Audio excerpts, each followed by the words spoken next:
Wiring 120-volt 15-amp general-purpose receptacles in series on a 20-amp 120-volt branch circuit in a residential application is not compliant with the National Electrical Code. The NEC, or National Electrical Code, sets the standard for safe electrical installations in the United States. It is designed to protect people and property from hazards arising from the use of electricity. Connecting receptacles in series using their quick connect terminals violates several principles of safe wiring practices outlined in the NEC. Firstly, the quick connect terminals on receptacles are generally not designed or listed for through wiring, meaning they are not intended to serve as a splice point for multiple conductors carrying the full branch circuit amperage. These terminals are designed to provide a connection for a single conductor only. Secondly, wiring receptacles in series creates a situation where the failure of one receptacle can interrupt the entire circuit downstream, leading to a loss of power to all devices connected to those receptacles. This is not only inconvenient but can also be a safety hazard, especially if essential equipment is connected to the circuit.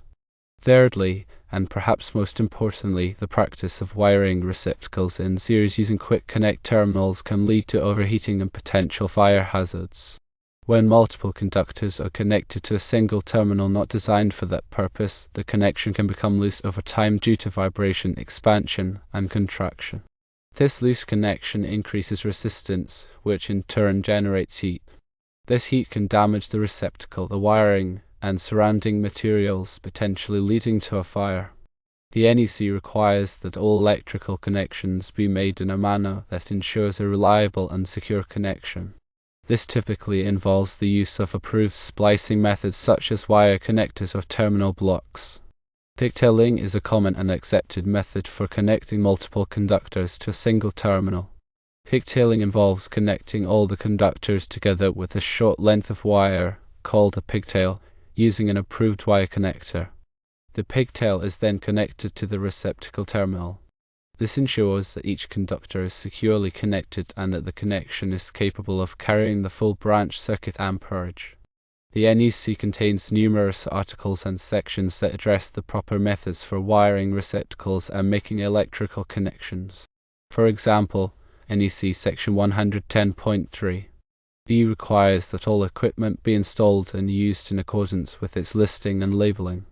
This means that receptacles must be used only for their intended purpose and in accordance with the manufacturer's instructions.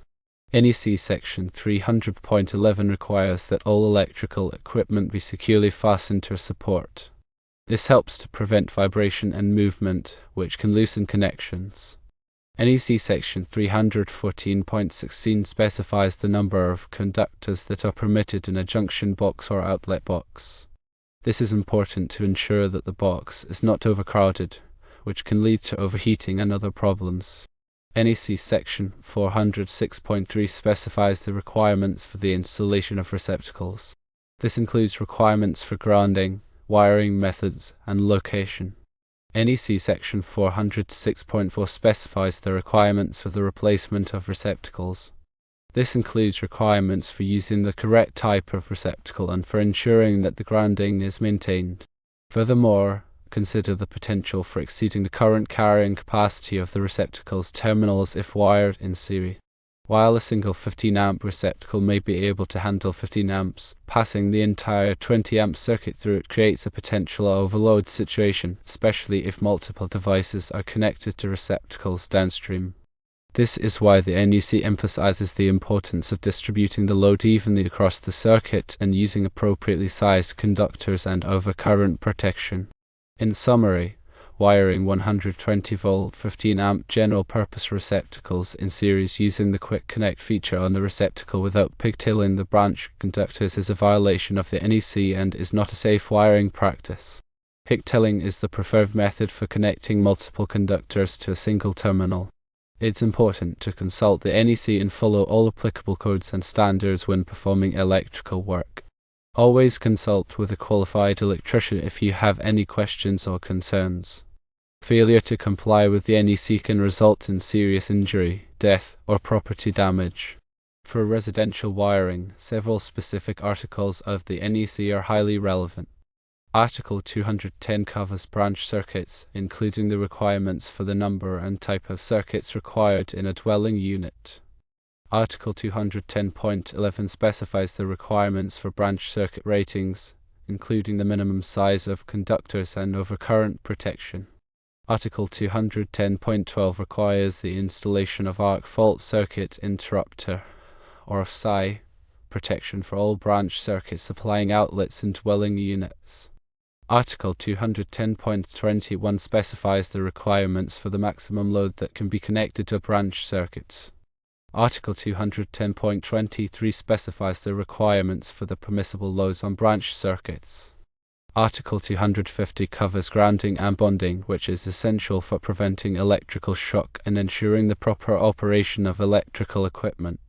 Article 314 covers outlet boxes, junction boxes, and pull boxes, including the requirements for the size and number of conductors permitted in a box. Article 334 covers non-metallic sheath cable, or Romex, which is a common wiring method used in residential construction. Article 404 covers switches, including the requirements for the installation and operation of switches. Article 406 covers receptacles, including the requirements for the installation and operation of receptacles. It's important to note that the NEC is a complex and comprehensive document, and it's not possible to cover all of its provisions in a brief overview. Therefore, it's essential to consult the NEC directly and to seek the advice of a qualified electrician when performing electrical work. When working with electrical systems, safety should always be the top priority.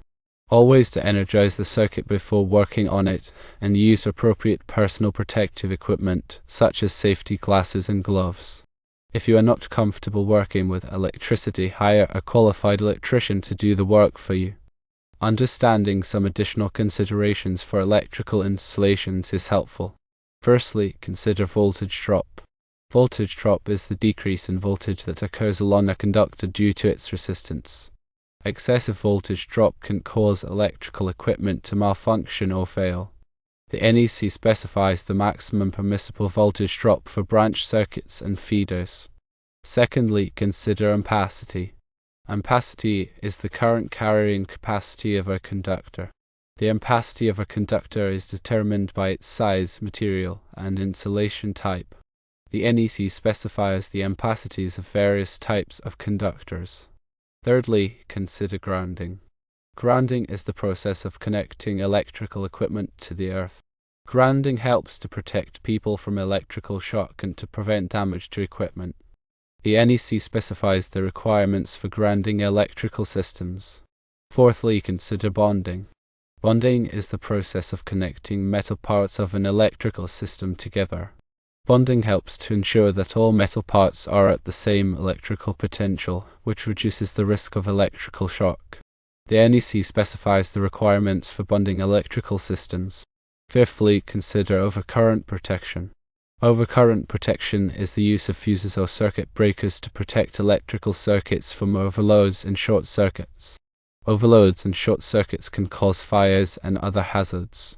The NEC specifies the requirements for overcurrent protection. Sixthly, consider arc fault circuit interrupters. Arc fault circuit interrupters, or PSIs, are devices that are designed to detect arc faults, which are a common cause of electrical fires. PSIs are required by the NEC in many locations in dwelling units. Seventhly, consider ground fault circuit interrupters.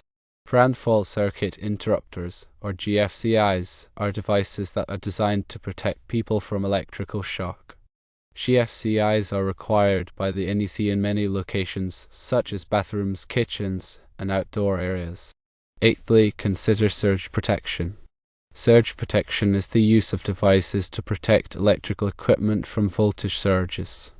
Voltage surges can be caused by lightning strikes, power outages, and other events. The NEC recommends the use of surge protection in many locations. Ninthly, consider energy efficiency. Energy efficiency is the use of electrical equipment and wiring methods that minimize energy consumption. The NEC contains provisions that promote energy efficiency, such as requirements for the use of high-efficiency lighting and appliances. Lastly, consider future expansion. When designing an electrical system, it's important to consider the potential for future expansion.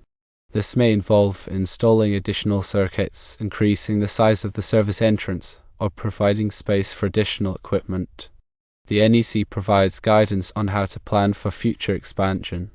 In conclusion, electrical work should always be performed by a qualified electrician who is familiar with the NEC and other applicable codes and standards. Failure to comply with these codes and standards can result in serious injury, death, or property damage. Safe electrical practices are not just about following the rules, they are about protecting lives and property.